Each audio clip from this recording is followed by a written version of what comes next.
This movie here, we're talking about The Thing. I'm shocked. I thought it was okay. Well, now I'm looking at a room full of people that pray to this goddamn show.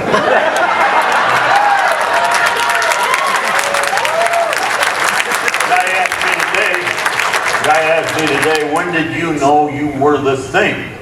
And I guess I would have to say, when my belly popped open and I eaten all the last of it. U.S. number 31 calling McMurdo. Come in, over. U.S. number 31 calling McMurdo. Urgent. Come in, over.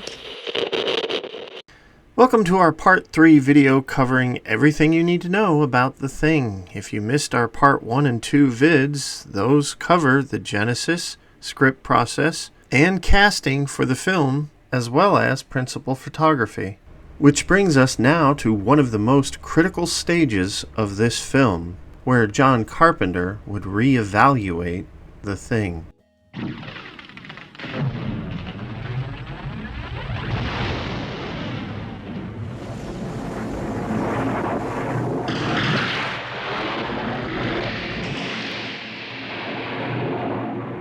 During mid-October 1981, John had about 6 weeks to explore a unique opportunity to really look at what he had.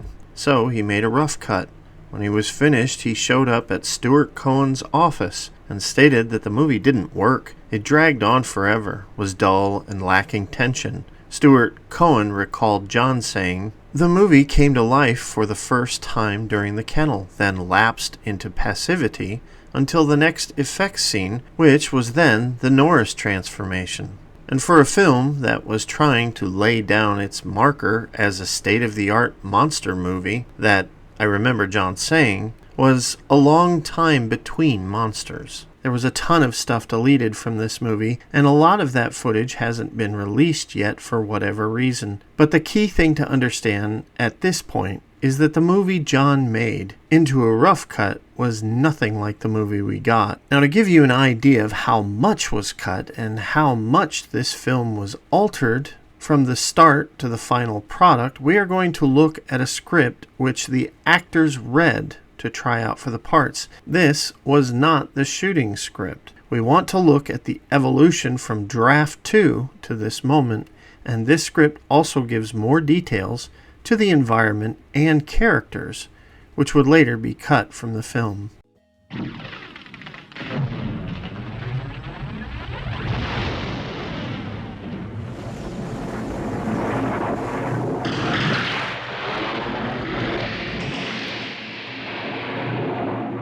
The script begins with the Norwegian helicopter. Norris and Bennings are outside setting up a weather balloon while Childs is doing mechanic work. The dog comes rushing towards the camp while the men pour out of the facility to see what the ruckus is all about. The copter goes so low it bounces, and its blades literally snap off as the chopper flips over with its belly to the sky. The Norwegian survives the crash and comes out shooting, hitting Bennings, and then the dog in the hip. Norris heroically drags Bennings out of the danger zone as Gary shoots the Norwegian dead. We then cut to Gary inspecting the Norwegian dog tag, and the group muse over what the heck the Norwegian was rambling about before he died. Meanwhile, Doc stitches up Bennings while Clark says he will be there for a while as he works on the dog's bullet wound. Sanchez, which we will now call Windows to avoid confusion, tells Blair he can't get anyone while Doc announces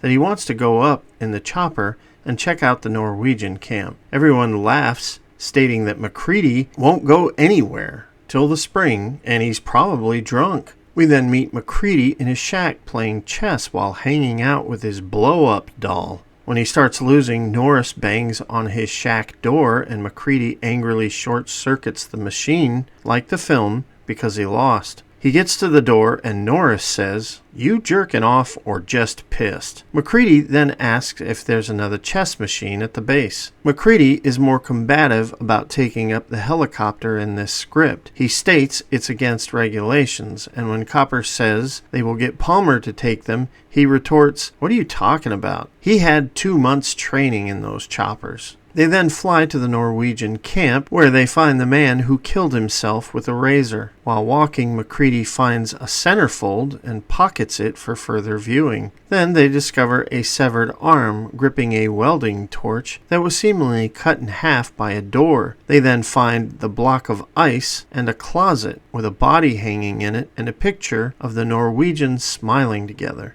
Back at the base, Knowles is cooking and is lectured by Gary to turn his radio down, while Windows fails to contact anyone outside the base. We then cut to the dog walking and entering a room while the occupant turns. In this version, there is sounds of struggle and the door closes. We then have a short montage where Clark is feeding the dogs and Fuchs jogs past him waving. Then Childs enters his room and talks to his beloved pot plants. He sees the dog by his door and it has no bandage since it just assimilated someone. But he promptly shoos the dog off, worrying that it might urinate on his marijuana. Blair walks in the hall, sees a mangled bandage on the floor, picks it up, and then continues to his lab. Palmer is shown working on the generator, and then he hears his toolbox fall as the dog bumped it while looking out the window staring at the helicopter with MacReady and Copper returning. The team inspects some Norwegian video footage, and then MacReady and Copper make everyone listen to an audio tape of a man talking in Norwegian. After speaking in a language they don't understand, a violent sound occurs in the recording with gurgling,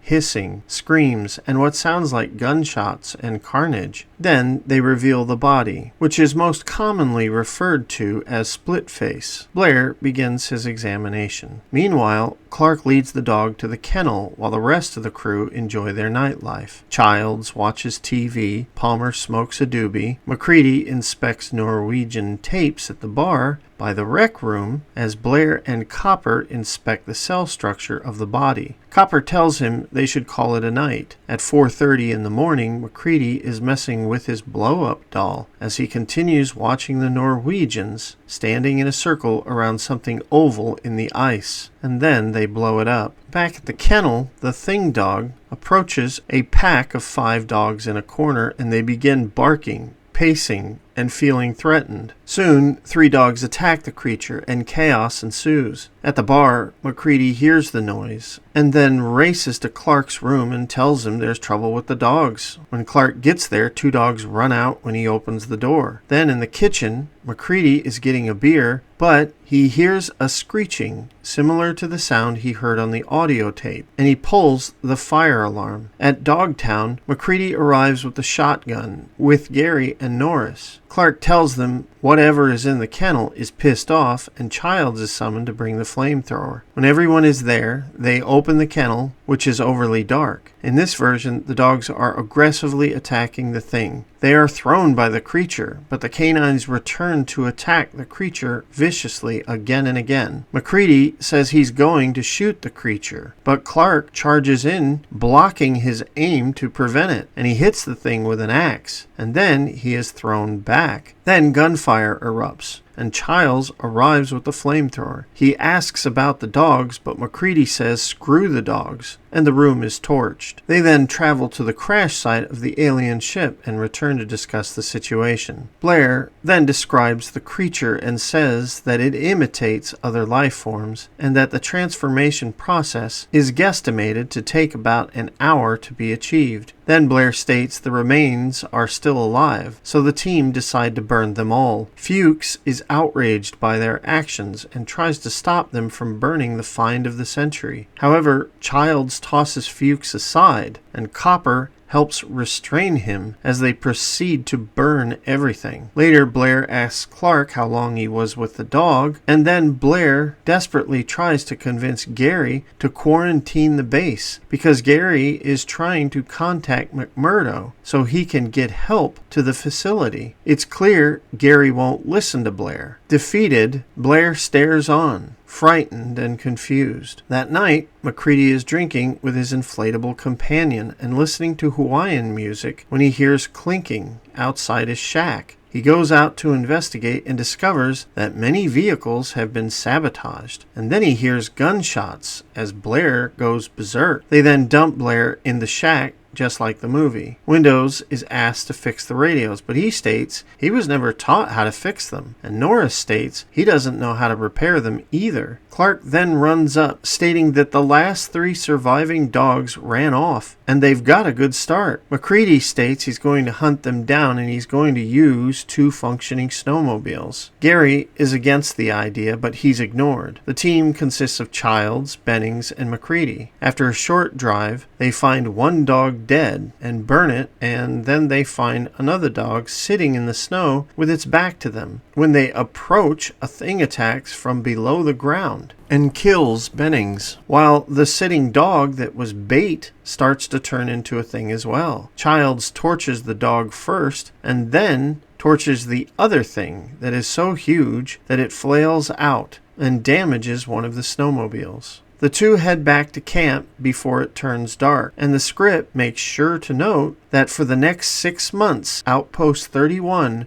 will be in complete darkness, and if they leave the compound during night, it's deadly. Inside the compound, Clark is being interrogated by everyone. They accuse him of letting the dogs go. Childs almost gets violent with Clark, and Knowles steps in between both men. MacReady then enters the room and drops shredded clothing down, stating that the size is large, and someone amongst them is the Thing. Copper then thinks up a serum test using plasma in storage, and Gary gives him the keys to get to work. They then deduce that the dogs turned into things after they bit into the creature the night before. Of course, the blood is sabotaged and accusations fly. Windows runs for a gun. He's talked down, and MacReady takes leadership after Norris passes. MacReady first orders everyone to stay together. Gary, Copper, and Clark are tied up and given morphine. Palmer states he was by the dogs too, hoping he can get doped up as well, but everyone ignores him. They plan to sleep in shifts. Half of the group is expected to be awake at all times until they figure out who's who. They also make rules that anyone who is away from the rec room longer than 20 minutes must be killed. That way, they think,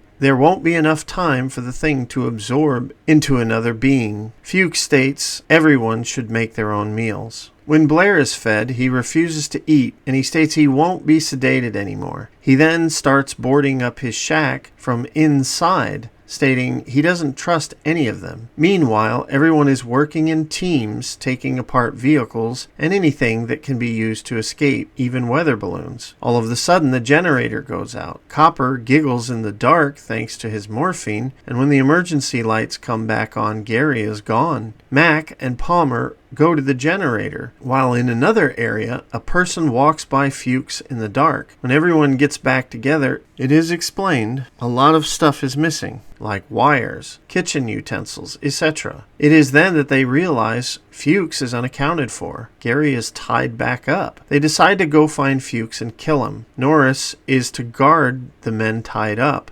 Windows, Knowles, and MacReady head to Blair's, but Windows gets separated from them. When they get to Blair's shack, they ask if he's seen Fuchs, and Blair asks to come back inside, but they ignore his request. Back in the rec room, Copper states he's worried about Norris, who is rubbing his chest. Then Palmer and Childs enter their room at another part of the facility, and both are depressed at the sight of their lovely marijuana plants destroyed by snow, and cold thanks to the roof of their room being damaged. Palmer tells Childs not to touch the plants because the Thing might have copied them, and Childs responds, "What's it gonna do, being a plant?" which is a nice nod to the 1951 film. Anyways, Palmer tells him to burn them. Child hesitates, but then Palmer torches the plants. Though Childs is angry, it fades when they discover the body of Fuchs with an axe embedded in his chest, hanging against a door. They try to take him down, but the axe is so firmly into the wood They can't remove it. It is then that Windows arrives. The three men head back to the rec room, musing that the creature killed Fuchs because it had no time to assimilate him, and that Fuchs was the only one who could have figured out a test for the creature, and that's why he's dead. After waiting, everyone grows impatient that Knowles and MacReady have not yet returned, and then suddenly Knowles appears and states that he discovered tattered garments belonging to MacReady, and therefore cut him loose. But MacReady returns begging to be let back in, and states he's half frostbit. Norris states he's not had enough time to change into a thing, but then MacReady gets a piece of dynamite after breaking into the storage room window. Norris has his heart attack, and then Copper hits him with a defibrillator. In this version, Copper scrambles off Norris and survives as the Norris thing starts to change. MacReady torches the creature, and then he notices parts of it moving by themselves while burning unlike human flesh, and therefore he devises the hot needle test. Clark is standing ready to be tested, but he goes after MacReady with a scalpel and is shot in the head, dead, proving he was human. Then MacReady does the blood test, just like the film. The first to be cleared is Copper, and all dialogue is the same until Palmer's blood jumps. The Palmer thing changes while charging MacReady, and the creature ends up on the floor with MacReady punching its face, while the other two people are dragged with it. In an unbelievable moment, MacReady survives this. Unfortunately, Copper does not survive, and dies like Windows did in the movie. MacReady then throws a piece of dynamite into a mouth of the evolving creature, and pieces of it fly everywhere in the room. Back to the blood test, Knowles is cleared, then Windows, then Childs, then Gary, who doesn't like to be tied to the chair in the script as well. They then head to Blair's shack, where they find the door open and an unfinished ship below. They blow up the shack, and then they head to the facility when the guideline breaks thanks to the thing that charges them before they can get back to base. Childs gets lost in the snow, while MacReady, Knowles, Windows, and Gary get to the rec room, and each are armed with Molotov cocktails and dynamite. They rig the main doorway with 1,000 volts of electricity, like the team did in The Thing from Another World. They try to block off the other entrances, and MacReady plans to blow the main generator, thus making the only available safe place the rec room that is filled with portable heaters, so the creature will freeze or come to them. MacReady also hands out cyanide capsules to everyone, stating it's better to kill yourself than become a thing. Then the thing appears, ripping through the kitchen walls. It is huge and grabs Windows as he is dragged away, looking at Knowles pleadingly. Windows bites down on his cyanide capsule. Knowles runs for it and passes MacReady, not looking back. MacReady joins Knowles, and they all meet up by the trap doorway, where they wait in darkness. 2 hours later, they are still waiting. Then the thing crashes through the roof again, and MacReady and Knowles throws cocktails at the creature as Gary is killed by it. The creature can't be stopped, and MacReady jumps out a window to avoid death, and Knowles crawls to a bathroom with a broken leg. The creature stops outside the bathroom door, making sounds against the door, while Knowles desperately pulls up a board and slits his own throat with a nail from that board. Then, MacReady drives a tractor into the lab. He has a stick of dynamite in his mouth. He continues to ram the vehicle through many walls, yelling at the creature. "Okay, creep, just you and me now.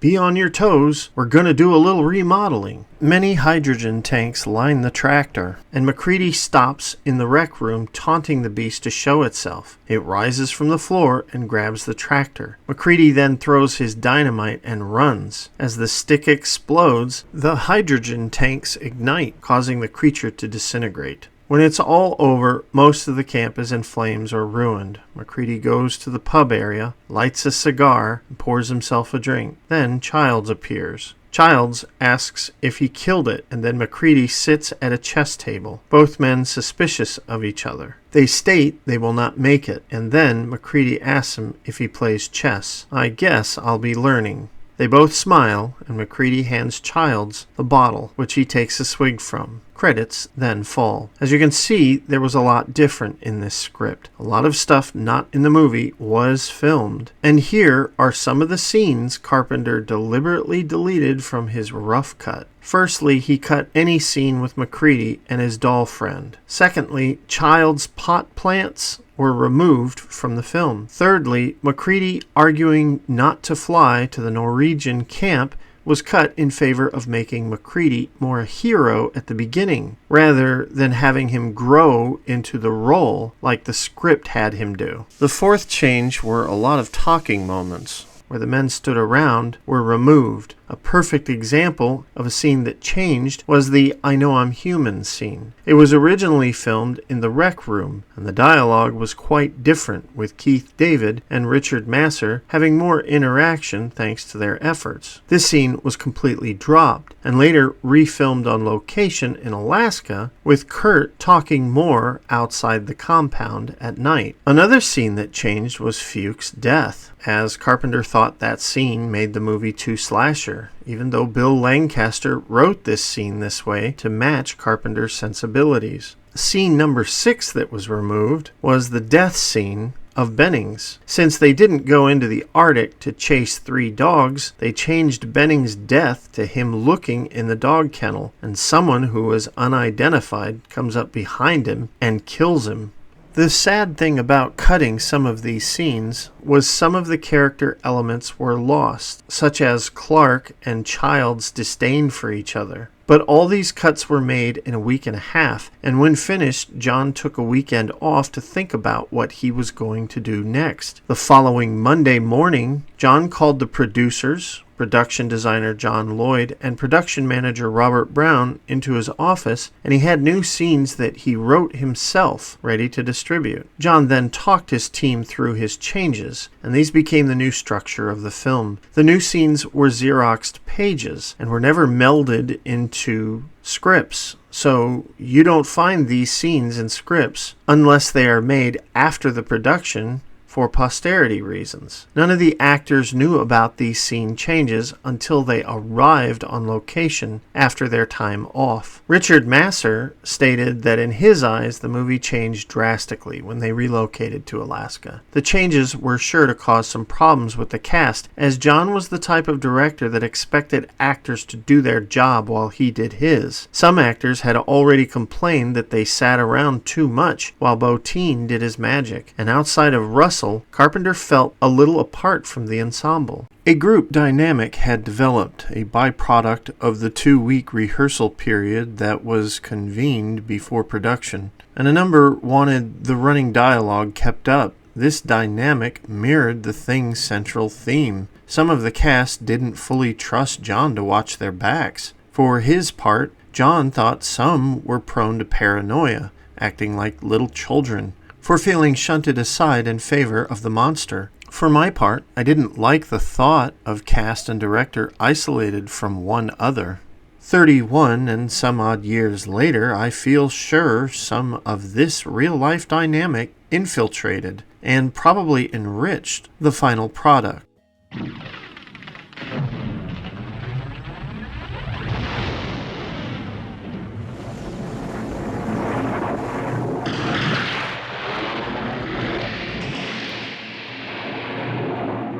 Carpenter then flew off to Alaska with some of the crew to settle in and prepare for the cast members. When the second group with the actors flew in, they had a long bus ride, which would take them to the border of Higher Alaska and Stewart, British Columbia. During this bus ride, the bus began to slide. The moment it happened, the bus driver yelled out their danger, and everyone was alert. As to the severity of the bus slide, some actors say that one of the wheels actually went over a cliff and dangled. Other actors say the moment was embellished for dramatic reasons.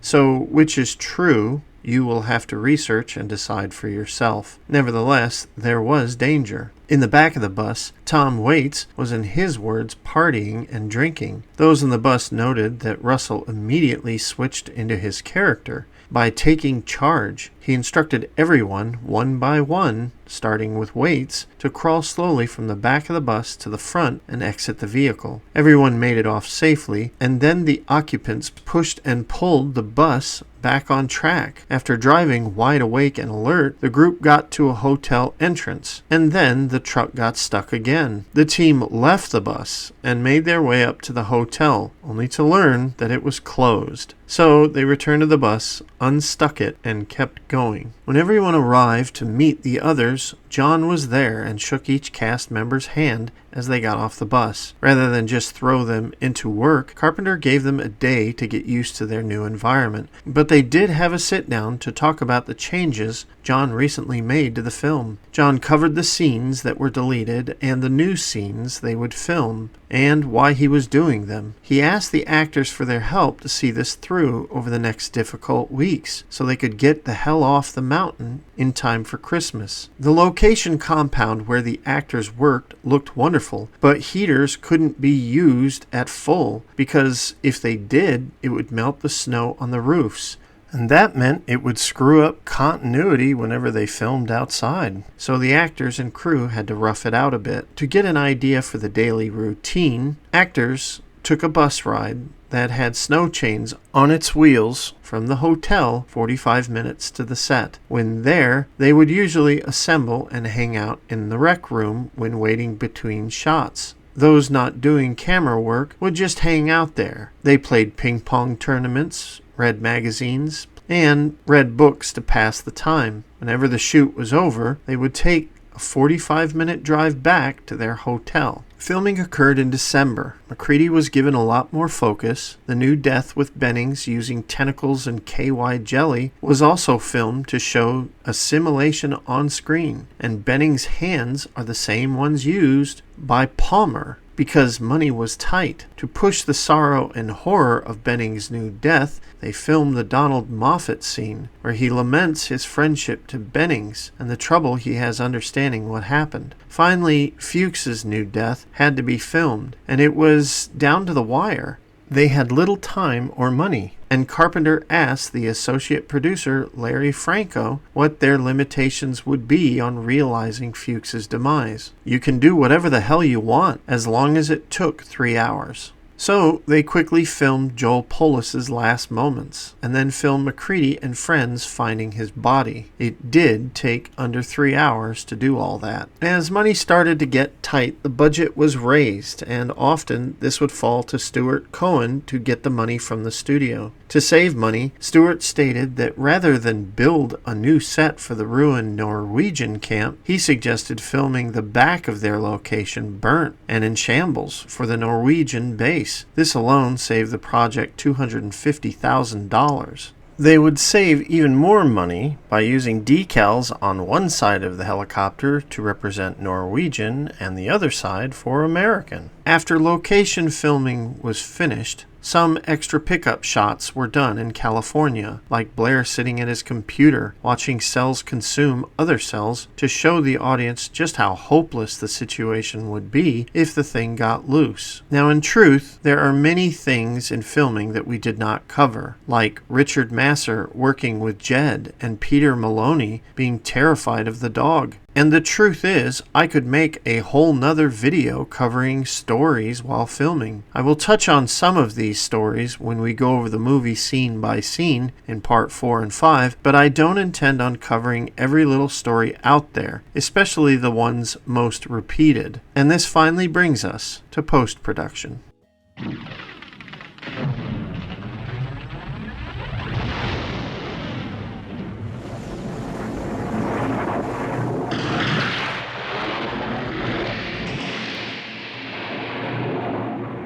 When post came around, there was so much to finish up. John was crunched for time, and now the score needed to be focused on and taken over by someone other than John. At first, they tried Jerry Goldsmith, then John Corigliano, and then Alex North. It was Stewart Cohen who suggested Ennio Morricone. At first, Morricone passed, but then they made an Italian script for him and sent him a bottle of wine. Then They met him in Rome for 2 days. They tried to talk about what they wanted with the help of a translator because they didn't speak the same language. And finally, John just sat at a piano and keyed music to break the language barrier. Carpenter and Morricone definitely spoke that language, and that's when John hired him. On the plane ride back, John worried that he didn't communicate what he wanted well enough, but those fears passed when they heard Morricone's Heartbeat track, which was used for the main title, and John sighed in relief. In truth, Morricone batted the score out of the park, as it is perfect for the film John made. Rather than cover score details during the movie, I will hit on it here by saying the main titles and the credits emulate palpable, unnatural paranoia, and this perfectly represents the film. And the main title is not my favorite track of the film. I can listen to despair and humanity over and over again. These are the tracks when they find the ship, and when Blair looks at the computer, contemplating the end of the world. I don't feel I have to say another word to press my point how objectively masterful this score was for this film. There was even a moment when Carpenter had a desire to change the name of the movie to Who Goes There, because he worried it would be confused with Swamp Thing, but nothing ever came of that. Carpenter then focused on the logo of the film, which he planned to do honoring the 1951 version. He also wanted to have the arrival of a spaceship to Earth made. James Cameron was one of the folks competing to remake the logo, but Peter Koran won the job instead. After the film was finished, John screened it for Joe Dante at his house, and Dante loved it. However, coming up was the test audiences and the studio, and that is yet another story.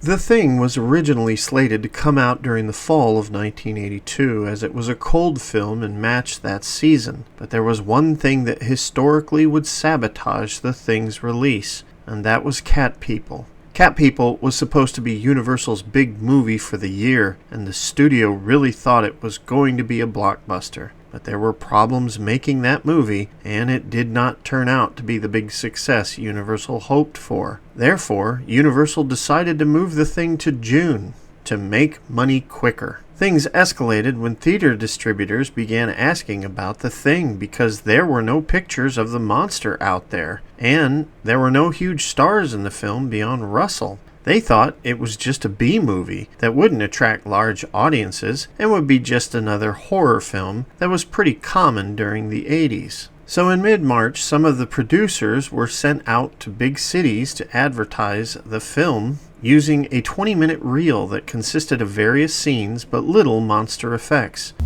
John Carpenter's The Thing. Anytime, anywhere, anyone.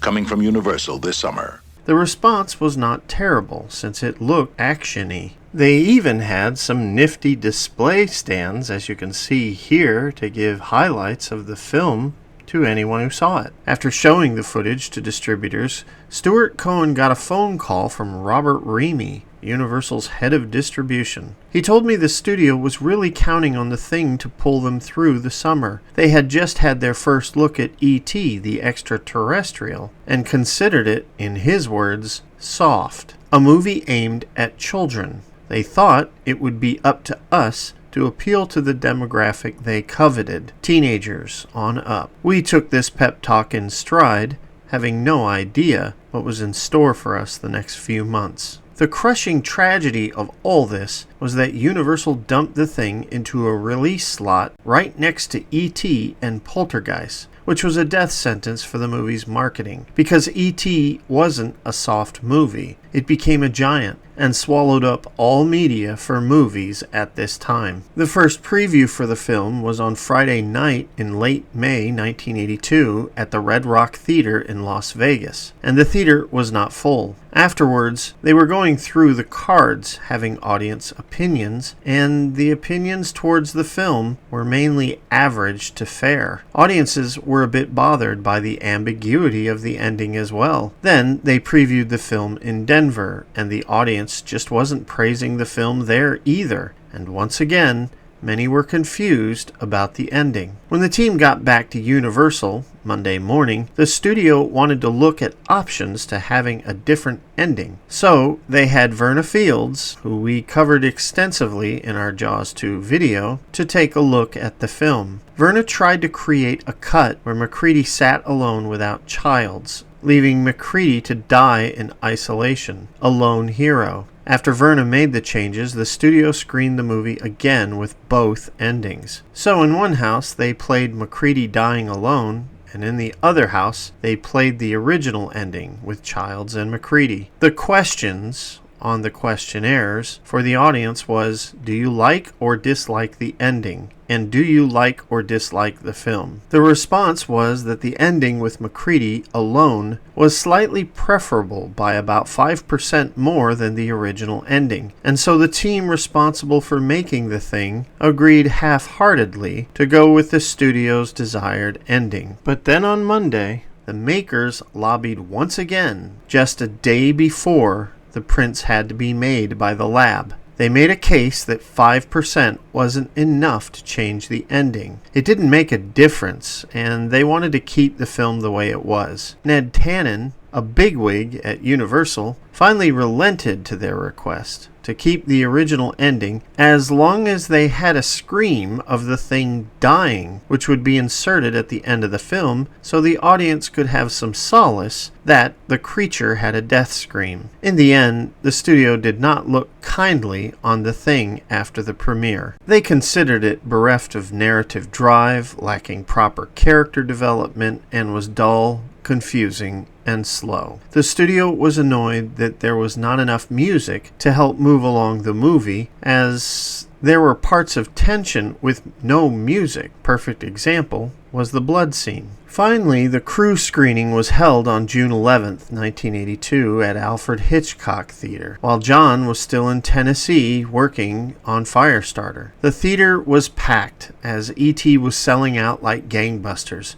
with lines outside, but the theater allowed 3 small screening rooms for The Thing. At the end of the screening, matte painter Albert Whitlock approached Stewart Cohen and stated that he was offended by the film's gore, and stated his wife left the movie the moment the kennel scene occurred and she didn't return. Russell was also a bit disappointed. His initial reaction was not positive, believing that much of the hard work, relationship work done by the actors from rehearsal on, was left on the cutting room floor in favor of what he called the ick factor. The rest of the cast, in Cohen's words, felt the same way. But the execs at Universal made sure to put the kibosh on everything. One came up to Cohen shrugging, and then said, "Well, it is an E.T." After the crew screening, they opened up the 3 screening rooms. As folks left smiling after seeing E.T., folks left The Thing somber, and the support for the film was muted by the studio. This caused promotion funds for the film to dwindle instantly. Firstly, because E.T. was so huge, Universal felt it was getting all the money they wanted from that film, and to them it was logical to invest more money advertising E.T. to keep it in the zeitgeist. The other reason was that the studio heads saw The Thing as a missed opportunity. Per Stewart Cohen's recollection, the studio totally changed the original poster that was firstly black and white. Their replacement for this poster was the Glowface poster. To show how inept studio execs were, Universal head Sid Sheinberg himself demanded the word alien be used for the tagline of the film because he wanted to suggest a connection to the 1979 film rather than see The Thing as its own entity. This caused the line, "the ultimate in alien terror," to be used in ads, and this led to the merchandising.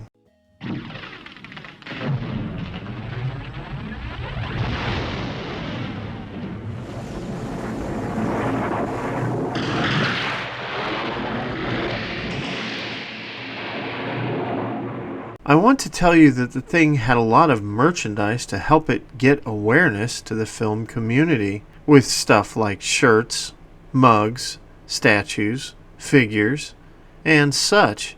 But the truth was, Universal didn't care enough to support this film. So if you were a moviegoer in 1982, the most you could get was a Thing poster, a soundtrack on cassette or LP, or the novel by Alan Dean Foster, who was commissioned by Universal Studios and never had access to the filmmakers.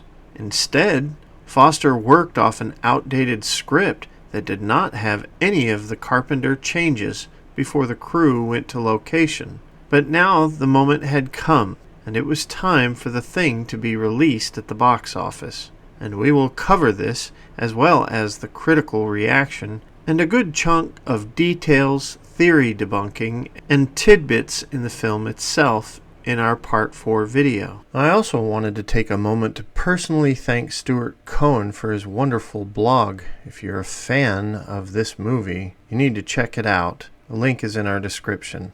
We'll see you next time. If you like what you see here, click like and subscribe. Super thanks helps, and so does sharing. We're just happy you're here.